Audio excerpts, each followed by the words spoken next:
Welcome back for episode 4 of the Hunt for Red Boxtober, a series where we go over a few PS3 Red Box greatest hits titles and then discuss how hard they are to obtain and then forecast where we think these titles might go over the next year as we try to save you money if you're also collecting that greatest hits series.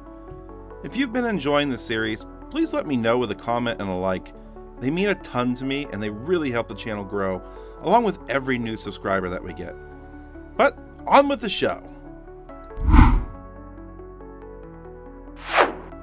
The first title up today is Bioshock Infinite, the third entry in this amazing series. It's actually the only one that I haven't played.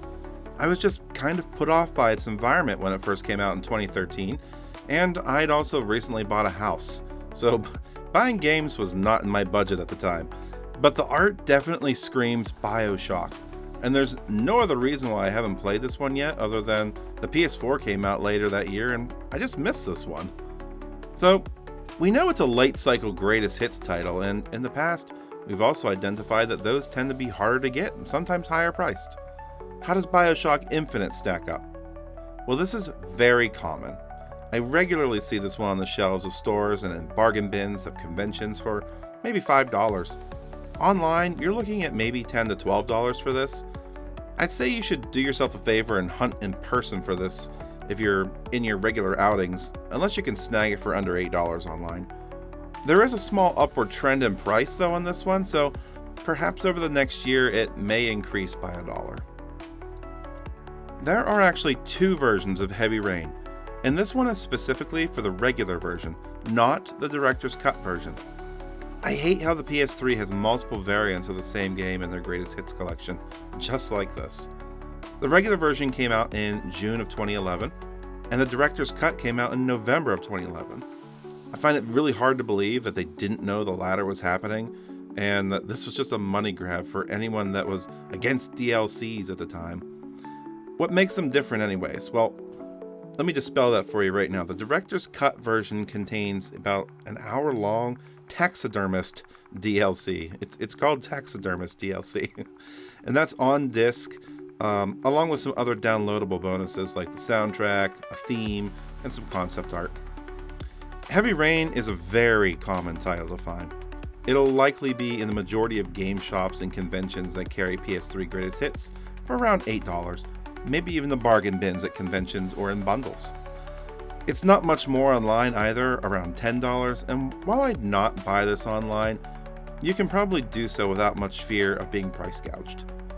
The game has seen a recent minor jump in price for maybe $1 or so without any kind of a trending warning. It just spiked up out of nowhere, but it's been pretty flat since then.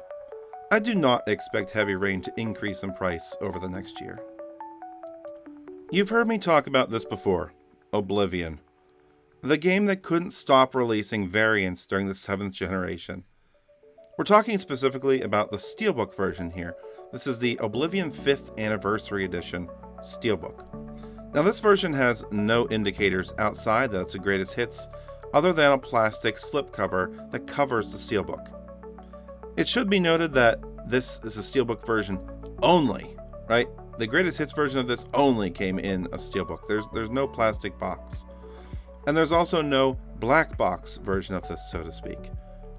When you open the Steelbook up, inside there should be two discs, one with a greatest hits for the 5th anniversary, and one with bonus materials labeled on the disc.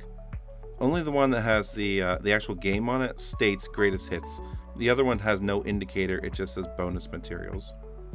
There should also be a manual, a couple of maps, and a registration on the inside too. So when looking at the complexity to obtain this copy, I'm only going to consider copies that have the external slipcover, at the very least, as well as the greatest hits on the disc, obviously. And I think we can all agree that at a minimum, that's the most important indicators on a greatest hits variant. I've talked about how the manual and things inside, I sometimes will swap from the regular game to the greatest hits. But, given all that, the 5th anniversary Steelbook for Oblivion is uncommon. Most of the copies that I find are loose. I can find the disc, perhaps. Maybe they're missing the bonus disc, missing the Steelbook, missing the external slipcover for sure. That's a majority of them missing that slipcover. And it seems more difficult to keep this one rust-free for some reason.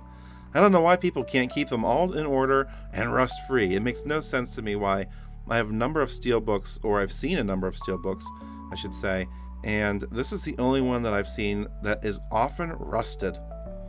I wouldn't normally suggest going a more expensive route, but given this is uncommon and hard to find, and the number of times that I've found this out in the wild where it was actually complete or in good shape and not full of rust is virtually never.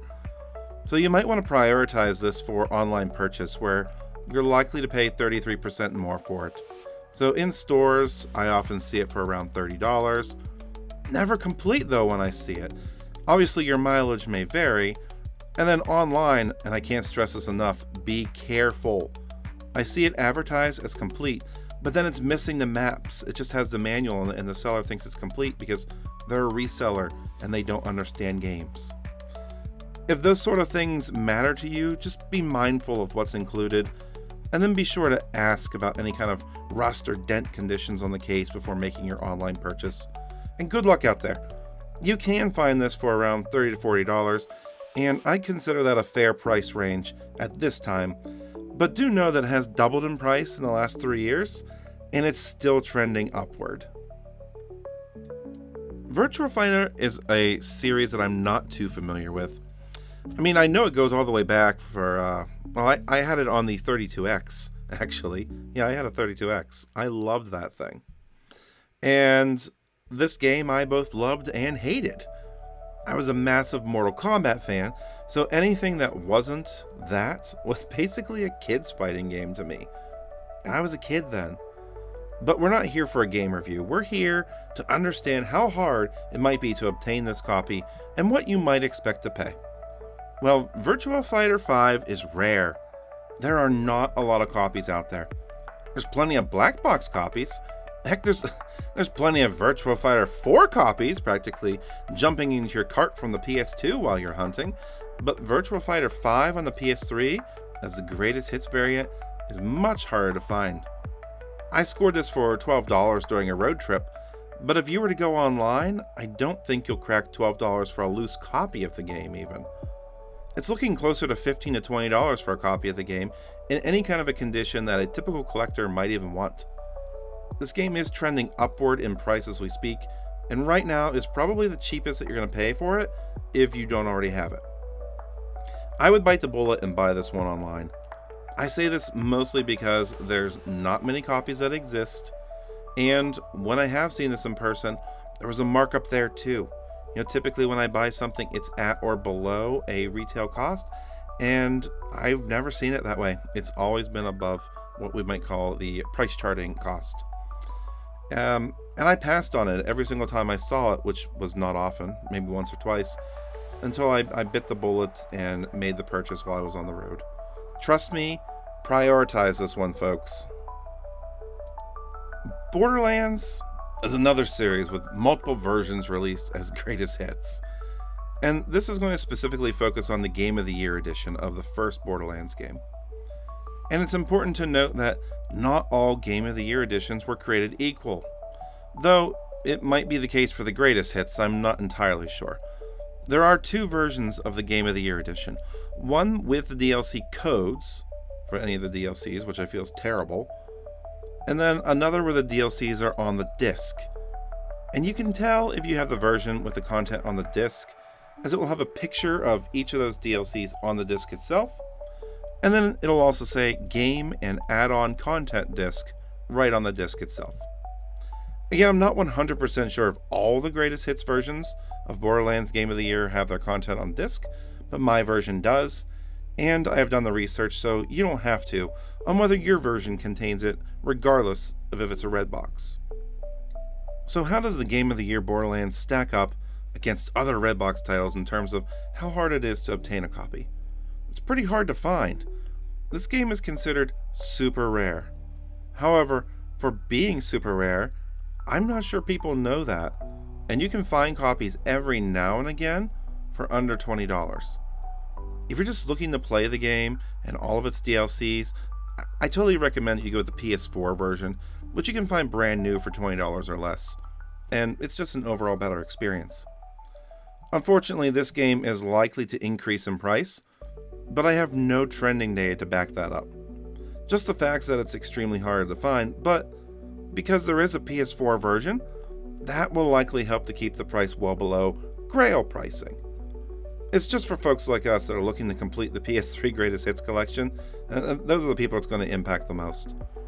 I'd hunt this one down if I were you, and I was looking to complete my collection, but otherwise, I just wouldn't worry about Borderlands on the PS3 at all, and go for the PS4 version instead. Many consider Assassin's Creed 2 one of the top games in the series. I honestly haven't played it. I've only played the first one and Black Flag, and I have to say Black Flag is like chef's kiss when it comes to naval combat.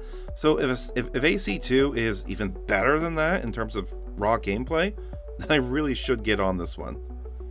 So it's a great game in the series. Does that mean it's hard to find a copy of the Greatest Hits 2? Not at all. This is a very common game. In fact, I've seen brand new copies still going for $20. This is the kind of game that you'd find at most stores and conventions for $5, or maybe even the bargain bin with a bundle deal. It's just a bit more online, probably closer to $8 shipped to you. And I'll say that not all of Assassin's Creed games are this way. There's a couple that are really hard to find. But for AC2, you'll not need your stalking skills to find a copy. Like a target with its guard down, you'll be able to bag this one pretty easy. I really enjoy the LEGO series of games. I've not played them all, but of the few that I've played, I definitely had a good time with them. And I expect the Clone Wars to be the same, because it's one of my favorite periods in Star Wars. And if it plays out anything like the animated series, with the same name I should say, I will definitely enjoy this one. Is LEGO Star Wars The Clone Wars a hard to find Greatest Hits Red Box title? No, it is not. This is common. It's not in every store and convention kind of common, but I have seen it enough times to feel that I'm not going to miss out on this one if I were still looking for a copy. This is a pretty consistent $10 to $12 game in stores, and when found online, it's more like $15 to $17. Don't buy this online for that kind of price. I promise you, you will find this one in your journeys. It's not that hard to obtain. Also, the price has been flat like forever, and I don't see this one skyrocketing anytime soon under current conditions. When it comes to Saints Row 4, there's two versions. This focuses on the National Treasure Edition, which is, by far, the more common variant. At times, it feels like I'm wading through these in a pool looking for other games while I'm hunting. This is about an $8 title both online and in person, probably even in a bargain bin at conventions for $5 or less with bundle pricing. And there's no logical reason for this either, but the game is trending upward in price. Yeah, I was just as shocked as you when I researched that, but it has consistently been trending up for over 2 years now and not flattening. At this current rate, I do expect this to be a $10 to $12 title soon, but still just as common as ever. Go figure. My analysis of this is people are picking it up on eBay because it's just so cheap, and having those purchases be recorded and slowly raising the price over time is starting to increase the price overall for everyone. Trust me, you're not going to miss out on finding this. Well, another 8 games, and I promise you I am not staging the selection that I grab. These videos seem to be turning out mostly commons with a couple of uncommons, rares, or super rare copies in them. It almost feels like opening a pack of Pokemon or Magic the Gathering cards, but perhaps just a testimony to the accuracy of the analysis here. I'm really not sure. As usual though, I'm having a lot of fun with this series and researching for it, even though it's not one of the most popular series that I have. If you stuck around, thanks so much. I'd really appreciate a comment, a like, or a subscribe. And I hope to see you for the next one on Let's Build a Collection.